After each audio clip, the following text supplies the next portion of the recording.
doing hair transplants for over 18 years now. Probably done about 8,000 cases.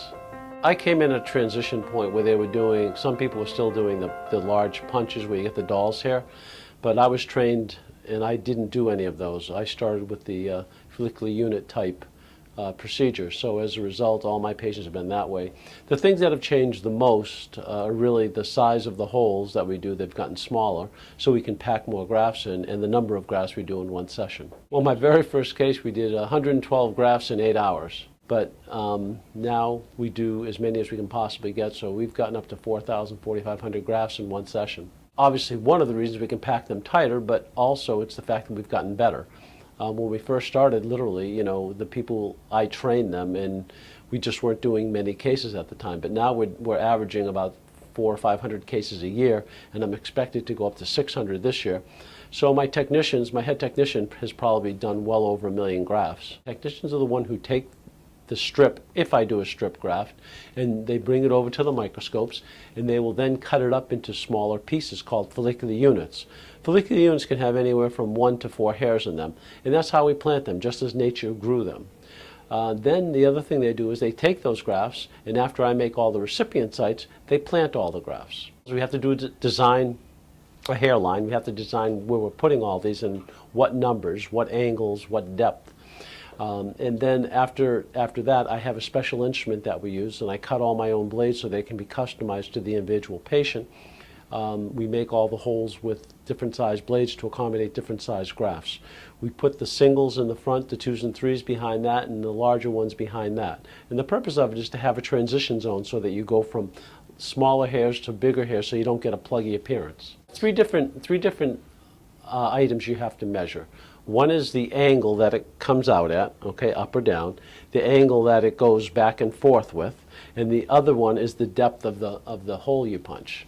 So depending on how big the follicles are, how deep they are in the skin, will determine where we place them on any given patient. Well, the patient actually comes in for a consult usually first, and then I meet with them and we decide what we're going to do, how we're going to do it. Then they'll set up their appointment and come back, and on the day they come in, we'll sit down one more time, we'll go over everything one more time. And the purpose of that is to make sure that we're on the same page, that I know exactly what they want, they know exactly what I plan to do, and if there's any discrepancies, we can iron those out ahead of time. We have 2 different procedures. One is the FUT, which is the follicular unit transplant, where we take out a strip and we cut it up from that point on. The other one is the FUE, or as we call it, the IGT, which is the individual graft.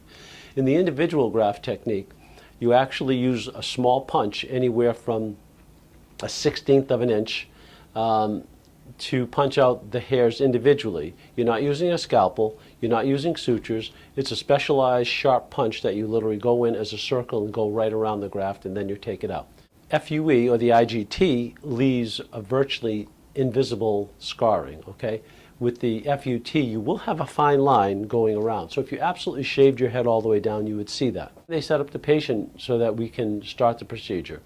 From that point on, I will then remove the piece that we need, and then we'll put it back together again, and that'll be handed off to the technicians.